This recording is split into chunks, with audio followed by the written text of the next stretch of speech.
In my last video, I covered a few of the problems with the far-left agendas of many local body councils, issues like spending ratepayer money on promoting gender ideology, spending money on vanity projects, and the one that is most disturbing, alienating ratepayer-owned land and resources. As foreshadowed in that last video, I can now report the outcome of my investigation into a $38 million ratepayer-owned land alienation and co-governance scam contrived by the Tauranga City Council. The land in question is what's known as the Te Papa Block. The land was purchased prior to 1840 by the Reverend A.D. Brown under the umbrella of the Church Missionary Society. His intentions and reasons for purchasing the land are recorded in his journal entry for January the 3rd, 1839. See for yourself. Road over the land adjoining our station, for which we are in treaty with the natives. It contains about 1,000 acres, and being a peninsula on which emigrants would be likely to settle in the event of this country becoming colonized, it is of great importance that we should possess it. After the Treaty of Waitangi in 1840, the Crown investigated all pre-treaty land sales to ensure they had been fair and reasonable. Following a thorough investigation and hearing in 1844, the Crown awarded the Church Missionary Society a grant over the Te Papa Block, finalised 8 years later in 1852. 4/5 of the Te Papa land was then gifted to the Crown in 1867 by the Church Missionary Society. As New Zealand developed local body authorities, the land ended up in the stewardship of the Tauranga Council. Fast forward to June 2023, part of the Te Papa Block land, known as Site A, worth $17 million, was transferred by the Tauranga City Council to the Te Manawataki o Te Papa Charitable Trust. I'm going to call that the Land Trust to make this whole scam more understandable. The Land Trust was established earlier in 2022 and is a co-governance arrangement between the Council and another trust, the Otamataha Trust. This second trust is essentially a proxy for the local Māori rangitira's hapu. I'm going to call this the Hapu Trust.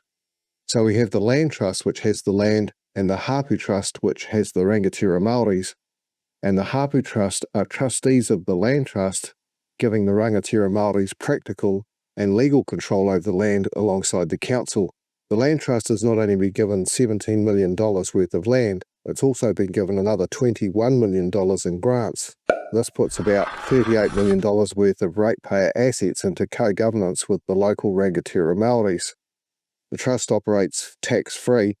The eventual commercial income from the land and its development will funnel money to rangitira Māori grift projects on the back of the $38 million investment from ratepayers who'll get next to nothing. The Tauranga Council has tried to justify this arrangement by quoting a Waitangi Tribunal report. However, that report has a number of identifiable problems. Firstly, the tribunal mistakenly claims that the rangitira Maoris, who were the former occupiers of the land, did not understand the concept of parting with territory permanently and forever. That claim overlooks that Maoris did indeed understand the permanent nature of their authority and control, and when land was lost through war or cession, it was often seen as a permanent and irreversible severance of that relationship, no different at all to the European understanding of selling or losing land permanently. So while local rangitira Maoris may have used different terms to describe land control and permanence, the core understanding of lasting authority over the land to the exclusion of others was certainly present. There's no doubt about that at all. In the case of the Te Papa land, there's strong evidence that the land was intended to be sold forever because the plain words written in Māori in the conveyancing deeds say exactly that. Here they are. There are also at least 6 Māori witnesses who gave evidence at the Crown confirmation hearing in 1844. All of these witnesses confirmed that the land was permanently sold to A.D. Brown for the Church Missionary Society. Even if there were any doubt about the permanence of the sale, which there's not, the Tauranga Council has no legal mandate to even take notice of the decisions of the Waitangi Tribunal. The tribunal is an advisor to central government, not local government, and the tribunal has no legislative powers.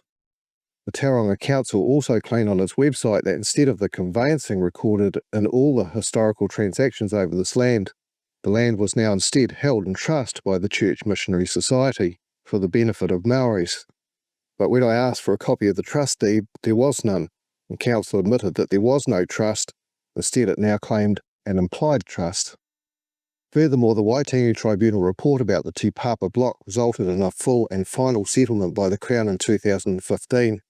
So the council is giving away ratepayer land after these same ratepayers have already been taxed by central government to resolve exactly the same grievance over exactly the same land. The Mayor of Tauranga is Mahi Drysdale. He was interviewed live by Sean Plunkett a few months ago on the platform. Plunkett challenged Drysdale over appointing unelected Maoris to Tauranga City Council's committees.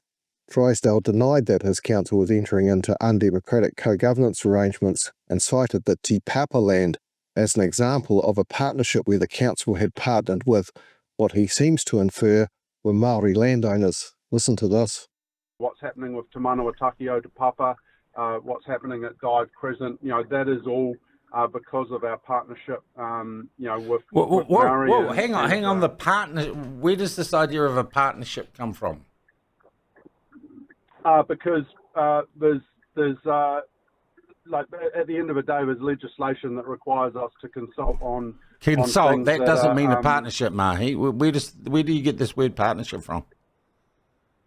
Because when we have partnered with iwi, and those were 3 projects that we have done that on, we've got better outcomes for the city.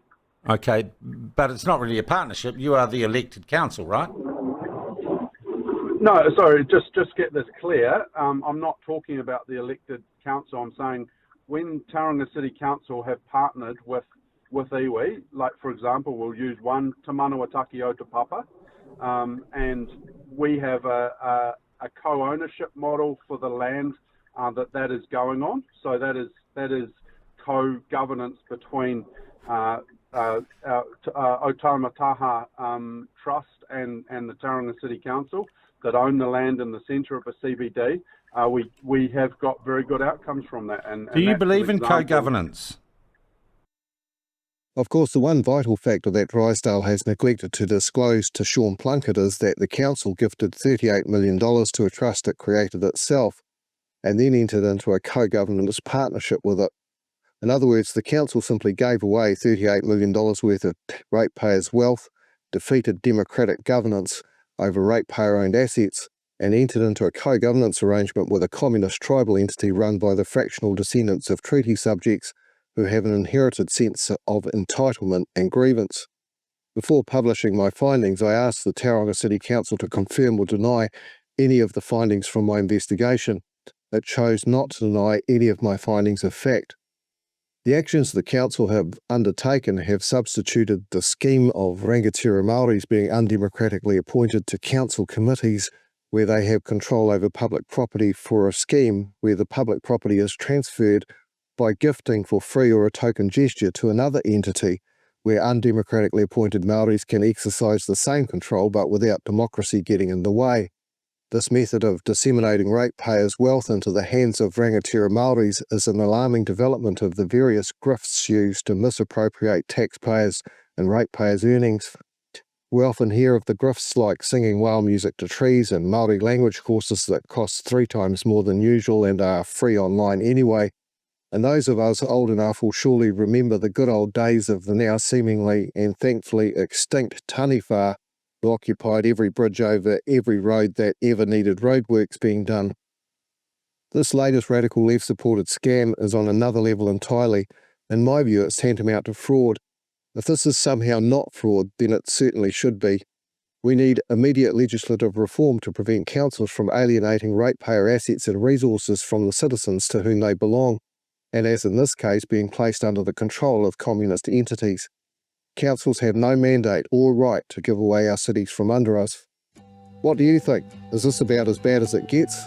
What about Mahi Drysdale? Would you give him a second term? I wouldn't have a bar of him.